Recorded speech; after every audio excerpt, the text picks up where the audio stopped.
Traditional marketing से ये हम समझने वाले हैं। इसके अलावा हम ये बहुत ही कॉस्ट इफेक्टिव है और इसी से अगर आपको फिर फ़ायदा होता है तो आप मज़ीद इसको अगर कोई भी अगर आप वीडियो देखते हैं रिलेटेड टू डिजिटल मार्केटिंग और बैनर वगैरह लगाता था, बैनर वगैरह उसी सिटी में लगाता था। मगर benefits of digital marketing. Hi everyone, my name is Arman Saeed and I welcome you all on ARM digital hubs. और आज की इस वीडियो में हम ये देखने वाले हैं कन्वर्जन क्या है, सीआरओ क्या होता है, इन सभी चीज़ों को हम डिटेल में समझने वाले हैं। इसके साथ साथ हम ये भी समझने वाले हैं कि हम डिजिटल मार्केटिंग को क्यों करें, क्योंकि हम डिजिटल मार्केटिंग को बेसिक से समझने वाले हैं। यह डिजिटल मार्केटिंग की सीरीज का पार्ट नंबर 2 है और इस वीडियो में हम ये देखने वाले हैं कि बेनिफिट्स ऑफ डिजिटल मार्केटिंग या डिजिटल मार्केटिंग को हम क्यों करें, ये किस तरह से हमारे लिए फायदेमंद है ट्रेडिशनल मार्केटिंग से, ये हम समझने वाले हैं। इसके अलावा हम ये भी समझेंगे कि कन्वर्जन क्या होता है, जो कि बहुत ज़्यादा यूज़ होता है अगर आप डिजिटल मार्केटिंग की कोर्सेज करते हैं या फिर कोई भी अगर आप वीडियो देखते हैं रिलेटेड टू डिजिटल मार्केटिंग, उसमें कन्वर्जन सीआरओ ये चीज़ें आपको ज़रूर सुनने को मिलेगी। तो बहुत ज़्यादा बिगिनर होते हैं तो वो इस चीज़ को समझ नहीं पाते कि ये क्या होता है, तब आप किसी लफ्ज़ के मतलब को ही समझ नहीं पाते हैं। तो वो जो जितना भी आपको एक्सप्लेन कर दिया जाए आप सही तरीके से अंडरस्टैंड नहीं कर पाएंगे। इसीलिए यहाँ पर अब हम सीआरओ और कन्वर्जन वीडियो में डिटेल में कवर करने वाले हैं। बेनिफिट्स ऑफ डिजिटल मार्केटिंग को भी अभी इस वीडियो में ही हम कवर करेंगे। तो डिजिटल मार्केटिंग का जो सबसे पहला बेनिफिट है वो है कॉस्ट इफेक्टिव। ये बहुत ही कॉस्ट इफेक्टिव है, बहुत ही आसानी के साथ, बहुत ही कम बजट के साथ आप इसको स्टार्ट कर सकते हैं। पहले क्या होता था, ट्रेडिशनल मार्केटिंग में क्या होता था कि आप बिलबोर्ड्स पर, टीवीज पर आप अपने एड्स दिखाते थे, तो उसमें बहुत ज़्यादा बजट लगता था और लाखों और हज़ारों में ये बात सीख जाती थी। मगर डिजिटल मार्केटिंग में एक फ़ायदा ये है कि आप 500 रुपये से ही मार्केटिंग को स्टार्ट कर सकते हैं और इसी से अगर आपको फिर फ़ायदा होता है तो आप मज़ीद इसको कंटिन्यू कर सकते हैं, एक्सपेरिमेंट कर सकते हैं। क्योंकि आपकी इतनी ज़्यादा बजट नहीं जाती तो आप आसानी के साथ एक्सपेरिमेंट कर सकते हैं। 500 रुपये पाकिस्तान में तो 500 रुपये से ही फेसबुक पर एड्स चल जाते हैं। और इसके अलावा बाकी कंट्रीज़ के हिसाब से ये अलग अलग हो सकता है, करेंसी के हिसाब से ये अलग अलग हो सकता है, आप जब वो अपने कंट्री के हिसाब से भी देख सकते हैं। दूसरा जो हमारा फैक्टर है वो है ग्लोबल रीच, यानी कि जब आप ट्रेडिशनल मार्केटिंग में क्या होता है, एक स्पेसिफिक एरिया में आप अपनी हेड्स को लगा देती। यानी कि अगर मैं किसी स्पेसिफिक सिटी में अपना हेड्स चलाना चाहता हूँ तो मैं सिर्फ उसके रोड में जो बिलबोर्ड्स लगे होते हैं उन्हीं पर अपना एड्स चला सकता था। ट्रेडिशनल मार्केटिंग में तो यही होता है ना, और स्टिकलर्स और बिलबोर्ड्स वगैरह और बैनर वगैरह लगाता था, बैनर वगैरह उसी सिटी में लगा था। मगर डिजिटल मार्केटिंग का ये बहुत ही अच्छी बात है कि आप ग्लोबल पूरी दुनिया को अगर टारगेट करना चाहें तो वो आप कर सकते हैं, जबकि ये ट्रेडिशनल मार्केटिंग के जरिए मुमकिन नहीं। उसमें बहुत ज़्यादा बजट लगेगा और इतने ज़्यादा बैनर और इसको चॉप करने में, बैनर को चॉप करने में बहुत ज़्यादा मनी उसमें लगता है।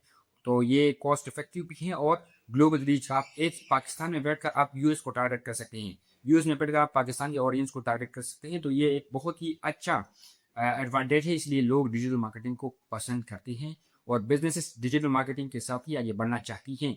तीसरी जो हमारे है वो है मेजरेबल रिजल्ट, यानी कि हम बिलबोर्ड्स पर जब आप ट्रेडिशनल मार्केटिंग के जरिए जो आपको सेल्स आ रही है आप उसको मज़ा नहीं कर सकते कि इस बिलबोर्ड में ये मैंने वहाँ पर इश्तिहार लगाया था या फिर वहाँ पर मैंने ये एड लगाया था, उसके जरिए मुझे ये कन्वर्जन आई है, ये आप आसानी से मज़ा नहीं कर सकते। डिजिटल मार्केटिंग के थ्रू अगर हम मार्केटिंग करते हैं तो उसको हम आसानी के साथ मज़ा कर सकते हैं कि इस एड ने हमें कितना रेवेन्यू जनरेट करके दिया है, हमने जो लेट्स सपोज जितना भी बजट लगाया था उसके रिटर्न में हमारी कितनी सेल्स आई है या कितनी कन्वर्जन आई है या कितनी लीड्स आई हैं। जबकि ट्रेडिशनल मार्केटिंग में ये बहुत ही मुश्किल होता है, आप इन आसानी के साथ मज़ा नहीं कर सकते कि मैंने प्लान सिटी में एक बिलबोर्ड लगाया था या फिर वहाँ पर एक एड लगाया था, इश्तिहार लगाया था, उससे मुझे कितनी रिटर्न मिली है, तो वो आप मज़ा नहीं कर सकते। क्योंकि डिजिटल मार्केटिंग में डिजिटल टूल्स के जरिए हर जिस भी प्लेटफॉर्म पर आप अपने एड्स चलाते हैं उसमें आपको ये ऑप्शन मिलता है कि आप इसको मज़े कर सकते हैं, कितने पैसे पर आपको कितना रिटर्न मिला है और आप कितने प्रॉफिट में हैं। तो ये एक एडवांटेज है डिजिटल मार्केटिंग की।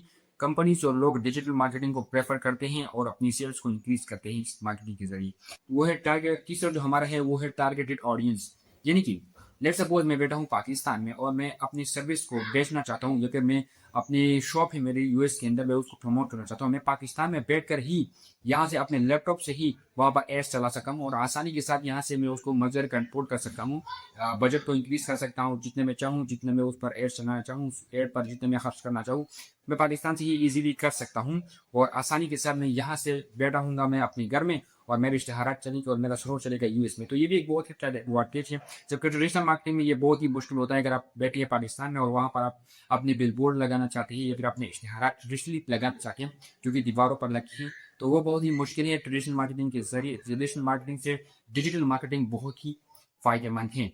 ट्रेडिशनल मार्केटिंग से अगर हम कंपेयर करें तो डिजिटल मार्केटिंग से हमें बहुत ही फ़ायदा होता है। तो इसलिए भी ये भी एक एडवांटेज है कि पाँचवाँ जो हमारा है वो है पर्सनलाइज़ेशन। हम इसको पर्सनलाइज़ कर सकते हैं, यानी कि जब हमारी मर्ज़ी हो हम एड्स चलाएँगे, जब हमारी मर्ज़ी नहीं हो हम उसको नहीं चलाएँगे।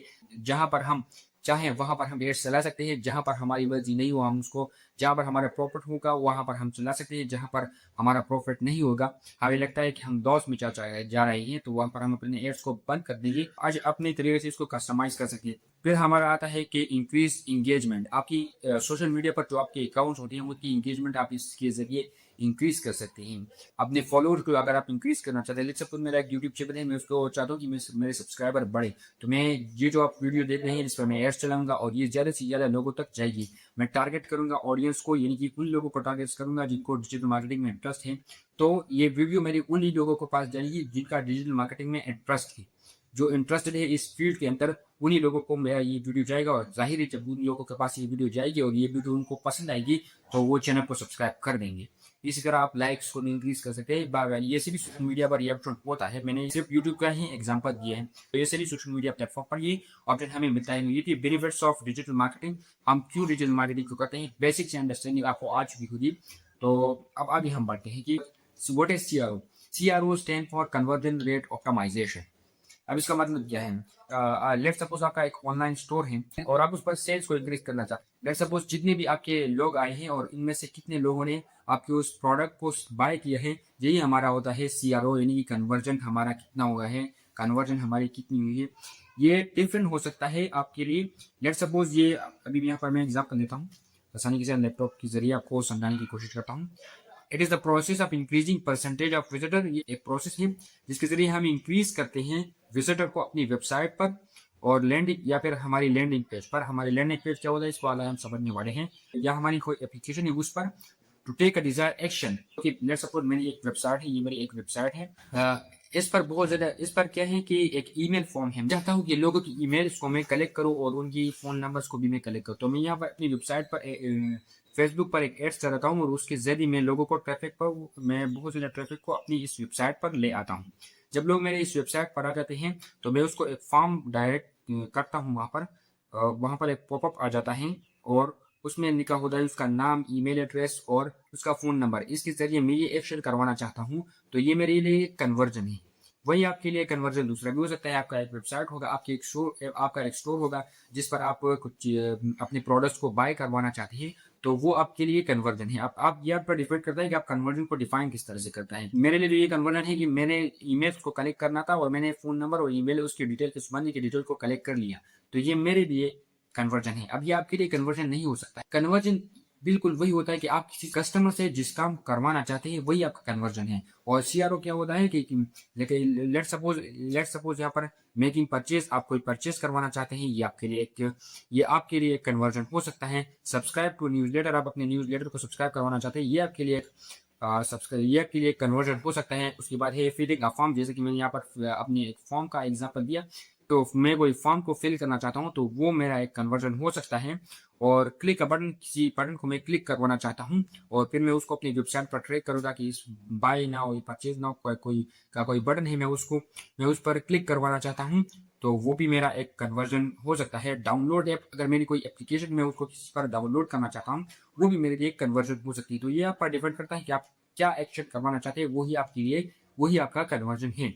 कि हम अपने विजिटर, जो कि हमारी वेबसाइट पर विजिट करते हैं, उनमें से ज़्यादा लोगों को हम कन्वर्ट करें, यानी उनसे कन्वर्जन करवाए, जो भी हमारा जिस तरह भी हम कन्वर्जन को डिफाइन करते हैं, तो ऊपर दिए गए वालों में या इससे मुख्तलिफ भी हो सकता है। ये मैंने सिर्फ एग्जांपल दिए हैं। अब हम जाते हैं व्हाई सीआरओ इज इम्पोर्टेंट। अब यहाँ पर लेट सपोज आपकी एक वेबसाइट है और आप उस वेबसाइट पर आप एड्स के थ्रू 1000 लोगों को लाते हैं। 1000 लोग आपकी वेबसाइट को विजिट करते हैं उसमें, और उनमें से जो 10 लोग हैं वही कन्वर्ट हो पाते हैं, यानी आप उनसे जो काम करवाना चाहते हैं वो करते हैं। तो ये है आपका कन्वर्जन। अब आप कन्वर्जन रेट को किस तरह से कैलकुलेट करेंगे, जितने भी लोगों ने विजिट किया है आपकी वेबसाइट को और जिन लोगों ने वो एक्शन परफॉर्म किया है यानी कन्वर्ट हुए हैं, उसको आप एक दूसरे पर डिवाइड कर देंगे। यानी मेरे केस में 10 लोगों ने परचेज किया था पीपल और 100 लोग मेरी वेबसाइट पर आए हैं, तो एड्स चलाया था, उसमें 1% लोग कन्वर्ट हो गए हैं। कि अब अगर दूसरा एग्जांपल लेते हैं कि 30 अब इस बार जो है ना आपने अपनी वेबसाइट को इम्प्रूव किया, अपनी ऐड को इम्प्रूव किया, अपनी मार्केटिंग स्ट्रेटजी को तब्दील कर लिया और इस बार जो है आपकी वेबसाइट पर जो लोग आए वो 1000 आए हैं, 1000 लोग आपकी वेबसाइट पर आए हैं और उनमें से 30 लोग कन्वर्ट हो गए हैं। यानी कि 3 लोगों ने कन्वर्जन कर दिया है, वो कन्वर्ट हो चुकी है।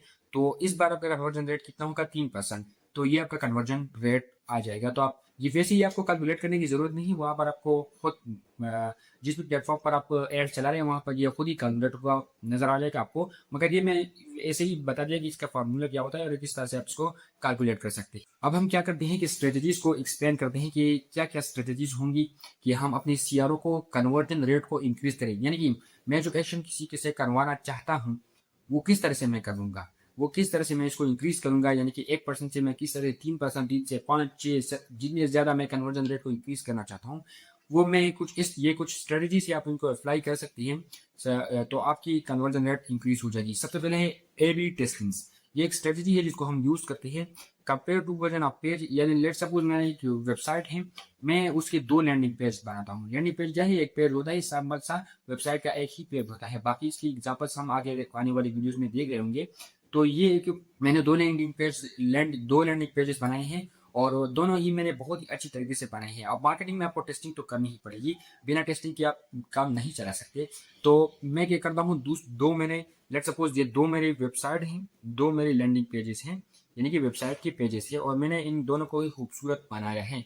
अब मुझे ये दोनों ही खूबसूरत लग रहे हैं और मैं चाहता हूँ कि इनमें से कोई एक चलेगा, कि इनमें से ये दोनों ही चलेगी मेरे लिहाज से तो, लेकिन मैं इसको टेस्ट करना चाहता हूँ कि इसमें से कौन अच्छा परफॉर्म करेगा। तो मैं इसको इन लैंडिंग पेजेस को मैं क्या करता हूँ, इनके एड्स चलाता हूँ। मैं एड्स चलाता हूँ और इन दोनों पर ही लोग आते हैं। अब मैं क्या करता हूँ, इसमें मैं इस वेबसाइट पर जब लोग आते हैं तो वो एक प्रोडक्ट को परचेज करते हैं, एक प्रोडक्ट को परचेज करते हैं और इस दूसरी वेबसाइट पर जो लोग इस दूसरे पेज पर जो लोग जब लोग आते हैं तो वो क्या करते हैं, वो 2 या फिर 24 आइटम्स को बाय कर लेते हैं। अब मैंने बनाई तो दोनों को ही बेहतरीन था मेरे लिए, तो ये शायद हो सकता है कि मैं मुझे ये वाला लैंडिंग पेज 1 जो है बहुत अच्छा लगा हो और मैंने उस पर ज़्यादा डिज़ाइनिंग की हो, मगर लोग पेज 2 को ज़्यादा पसंद कर रहे हैं। तो ये टेस्टिंग मुझे करनी पड़ेगी।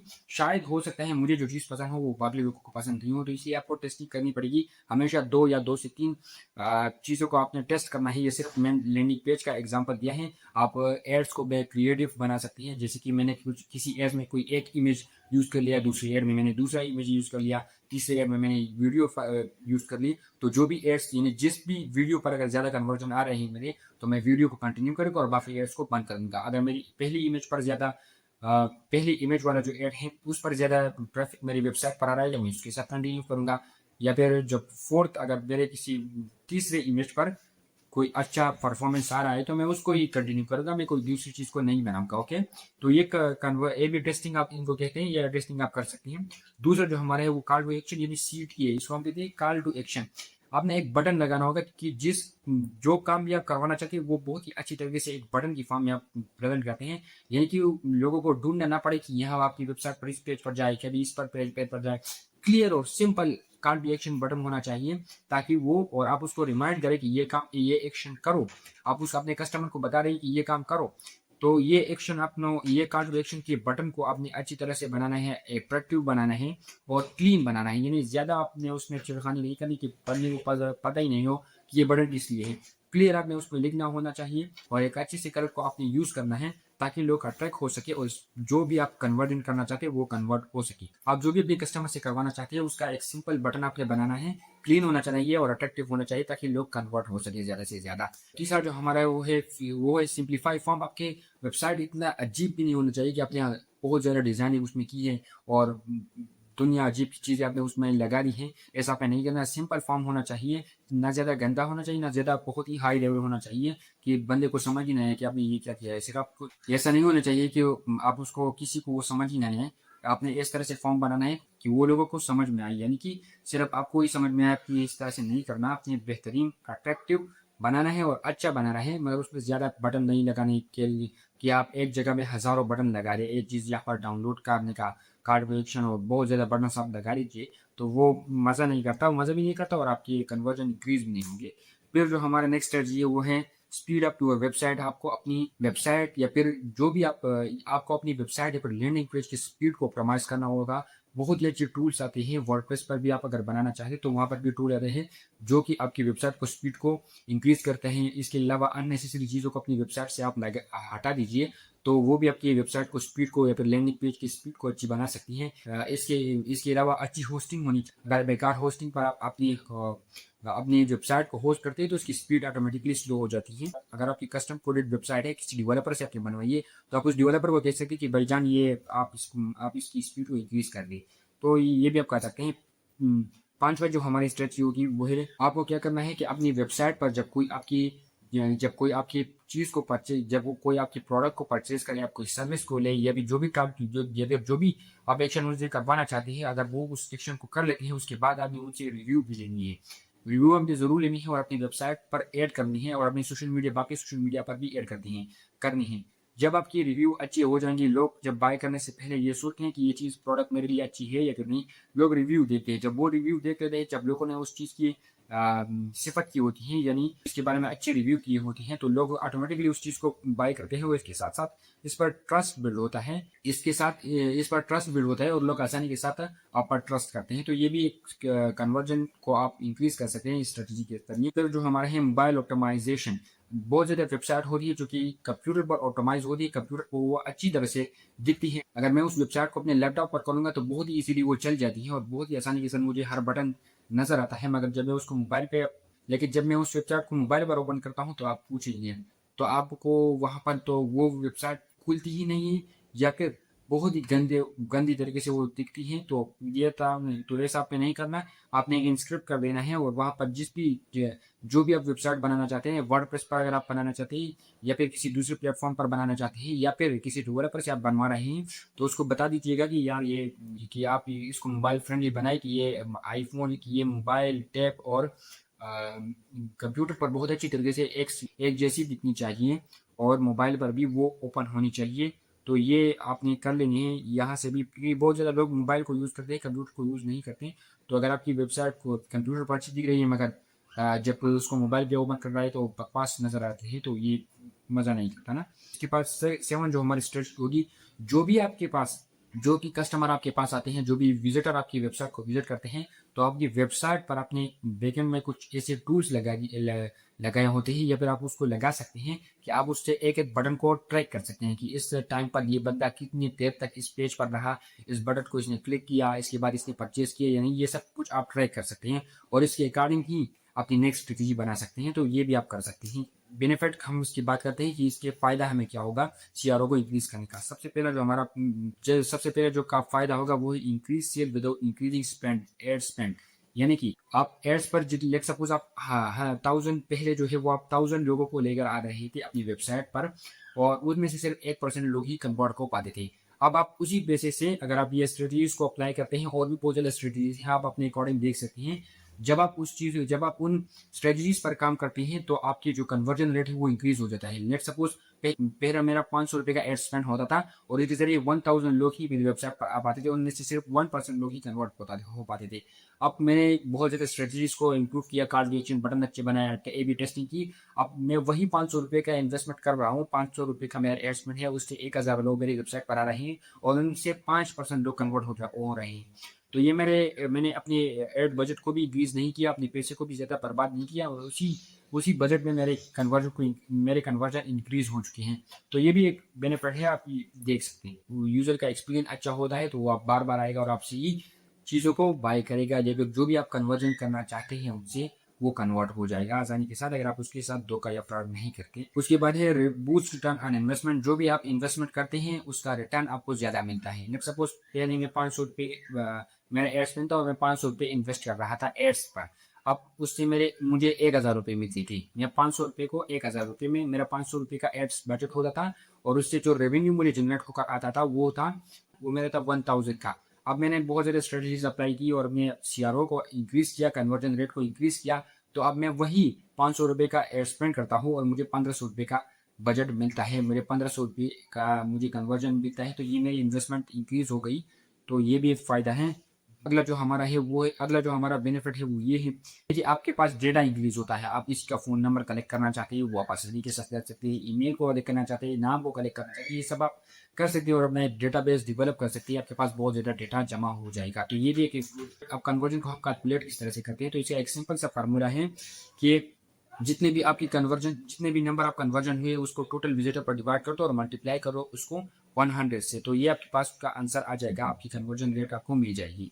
लेट्स सपोज 500 लोग हैं जो कि मेरे वेबसाइट को विजिट करते हैं, उनमें से 25 लोग साइन इन करना चाहते हैं, तो मैं उनसे साइन इन करवाना चाहता हूँ और 25 लोग साइन इन करते हैं, तो मैं 25 को डिवाइड करूंगा 500 पर, मल्टीप्लाई करूंगा 100 के साथ, तो ये मेरा 5% कन्वर्जन मेरे सामने आ चुका है। ये आप कैलकुलेट कर सकते हैं। बाय द वे मैंने आपको पहले भी बताया कि हमारे जो प्लेटफॉर्म होते हैं उनमें ऑलरेडी ये हमारे लिए कैलकुलेट कर लिया होता है उन लोगों ने और हमें दिख रहा होता है, तो इतनी ज़्यादा ज़रूरत नहीं, बट बेसिकली मैं आपको ये बताना चाहता, बेसिक मैथ है, इतनी मुश्किल नहीं है। अब ये वीडियो भी बहुत ही लंबी हो रही है। मैं इस वीडियो में एसईओ को भी कवर करना चाहता था, मगर ये वीडियो बहुत ही लंबी हो जाएगी और आपको समझ नहीं आएगा क्योंकि हम बेसिक से स्टार्ट कर रहे हैं, तो आपको समझ नहीं आ रहा है, इसलिए इस वीडियो को मैं यहाँ पर ही एंड करूँगा। फिर में हम एसईओ को डिस्कस करेंगे कि व्हाट इज एसईओ और डिटेल के साथ इस एसईओ को समझेंगे। मिलते हैं एक नेक्स्ट वीडियो के साथ, तब तक अपना ख्याल रखिएगा। मिलते हैं एक नेक्स्ट वीडियो के साथ। अल्लाह।